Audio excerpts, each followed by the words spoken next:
All right, welcome everybody to our, I don't know how many meet and greets we've had, but I'm going to call this one number 25. I'm kidding. I think it's our fourth or fifth one. And we're so happy to have Danielle Mudge from KCBS in LA. And she's the digital sales manager. So, we'll hear a little bit from her. And then we have the infamous Merryl Tengesdal from Tough as Nails season 2. She's also a fellow veteran. Merryl and Danielle are both part of the family, part of the VetNet family. So Danielle Mudge, she's one of our advisors. So, and then we have Merryl, who's one of our ambassadors, and she's always joining our panels and always promoting our brand and very, very active on our social media. So we appreciate you. I would say, Danielle, let's hear a little bit about what you do in your day job, and then a little bit about what you do at VetNet. Well, first and foremost, thank you all for your service. Such a tremendous sacrifice for what you do. And then thank you in addition to coming in and supporting everything that we're doing here at ViacomCBS. Transitioning into a little bit about what I do is I work across digital media. So when you're talking about streaming, when you're talking about the websites, that's kind of my space. So what I do for the company as a whole is bring in millions of dollars in digital revenue from advertisers. Really what I am is a media consultant to my clients and our agencies.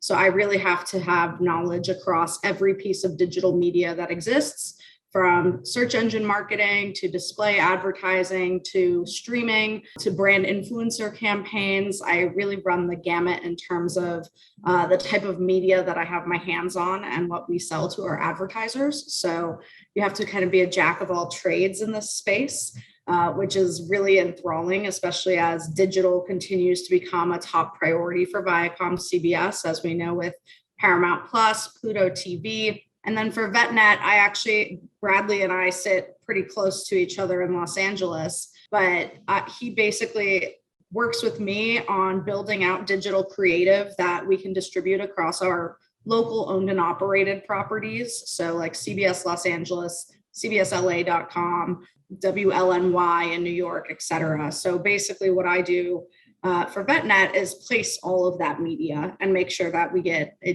ton of eyeballs on VetNet and what VetNet is doing. Merryl. So if you want to talk a little bit about you, I'm sure they all Googled you. They saw the show. I would say talk a little bit about, your military experience. And I know we've had several conversations and I'm in awe with everything you've accomplished, but I would say name a cool thing you've done, as a pilot and all that cool stuff. Hey, everyone. Merryl Tengesdal. One, thank you for your service and continuing to fight for this country. It's awesome. Yes, season 2, Tough as Nails, Savage Crew all the way. 23 years military service. Half of that time was in the Navy, and the other half was in the Air Force. So I started off in the Navy, Officer Candidate School, was a pilot by trade, and I started flying helicopters for the Navy.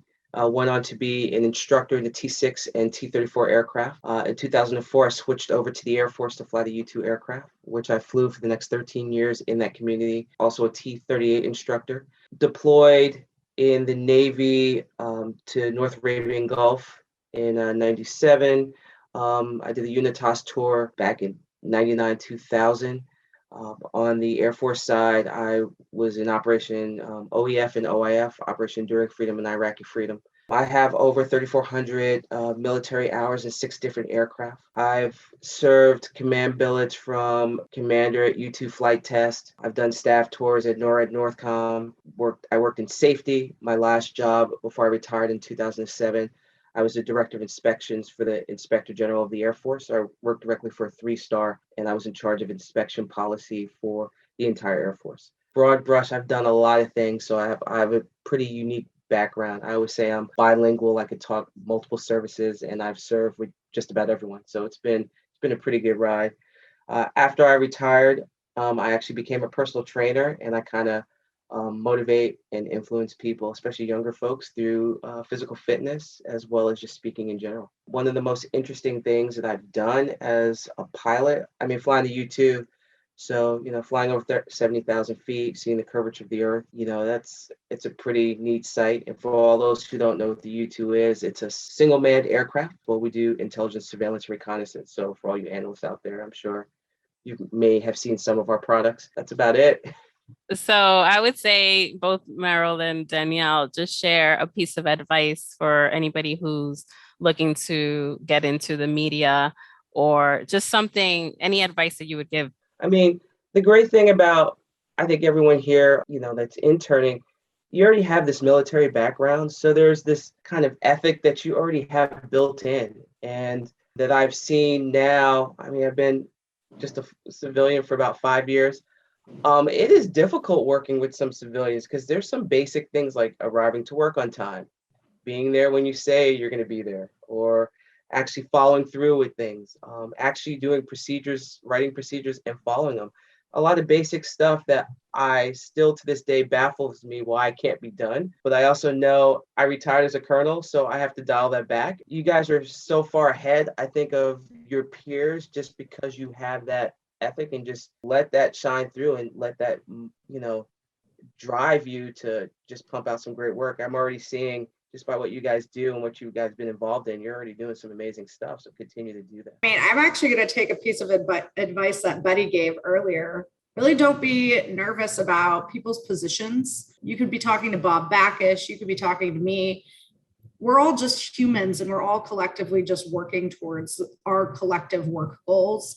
And so don't allow yourself to be intimidated by titles. Ask the questions, be strategic about who you're talking to and how you're networking, because ultimately there's no barriers in this company. And I think one of the things that people do get kind of wrapped up in because of the overarching, ViacomCBS massive media corporation mentality is that you can't get in front of the right people, or you have to climb a certain way. The reality of the situation is in this company is everybody's here to impart knowledge and come together to create that collective collaborative work environment.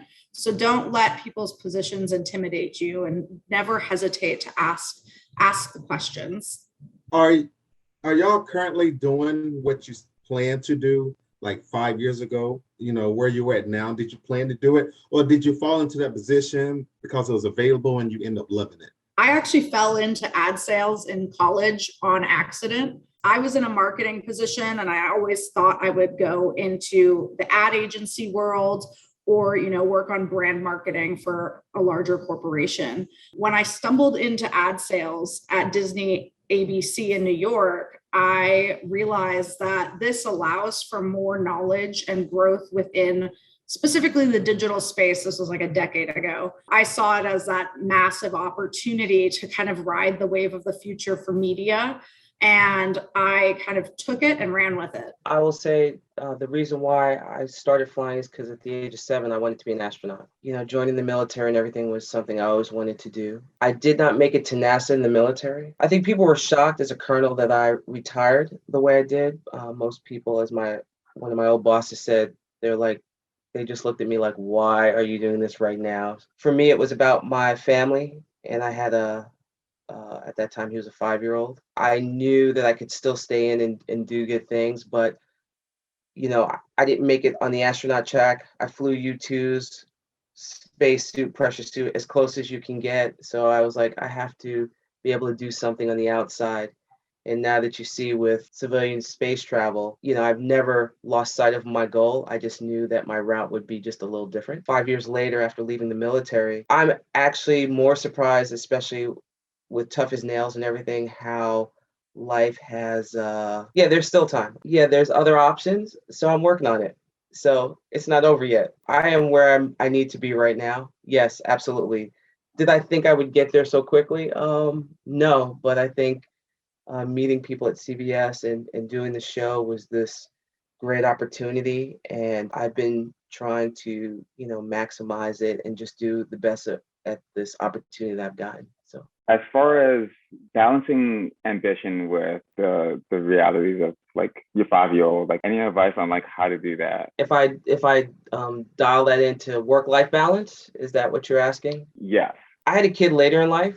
I was 41 when I had my son. the reason why is because I was flying, and flying while pregnant is, especially the U2, you're in 100% oxygen, and could cause birth defects. So, you don't want to get pregnant while you're deployed or deployable, because now you're going to put the burden on someone else. For me, it was like controlled chaos. The cool thing about the fact that I could have a kid older was, one, I was in really good shape, still am. Number two, I had a husband that was incredibly supportive. He's ambitious, but we kind of work together. He took a year off when I had my son on my staff tour, so I could focus on my staff tour. But my husband's also a Navy reservist, so he found the time at that point to do Air Command and Staff College. It wasn't ideal to have a kid at that time, but it never is. And then you just work with what you got. I always tell people, you're going to have to make some sacrifices, and it may delay what your ambitions are, but if you keep at it, there'll be other opportunities that will open up for you. Thank you both for joining us again. This question, I guess, is pointed more towards Merryl and her experience. If you had the opportunity, what would you say to a flat Earth believer? I would gently say wrong. There's so much. Flat earthers, I guess their heart's in the right place, but man, it looks like a curve to me when I'm up there.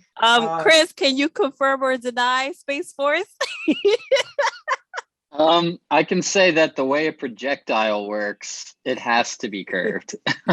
Anything we observe with a telescope is round as well. I can't with these guys anymore. Thank you for clarifying. I really was concerned with so much chatter online and whatnot.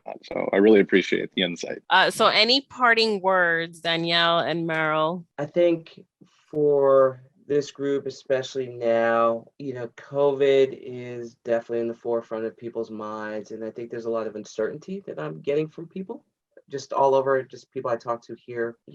I've said it for the past, almost 2 years now. Be ready for anything. Be dynamic and be able to set yourself up to pivot in any positions that change. Because it seems like we may be going in the shutdown phase. We may not be. We may be wearing masks. We may not be. How does that affect everyone overall? Just be ready for anything and be ready to just be flexible and, take those mental breaks if you need to. Honestly, just follow what you're interested in and run with it. I did that early on in my career, and, I'm in a pretty solid position at my age, and I just took something I liked and ran with it. Ultimately, at the end of the day, we work for a major company. If you bring your passion forth in what you're doing, it's gonna drive you further in your career than you could imagine. Thank you, Merryl and Danielle. I see everybody writing that they really appreciate your time here. I thought this was great. It was a nice conversation. It was like we were all in person having a meet and greet. It's been great. So thank you for joining us.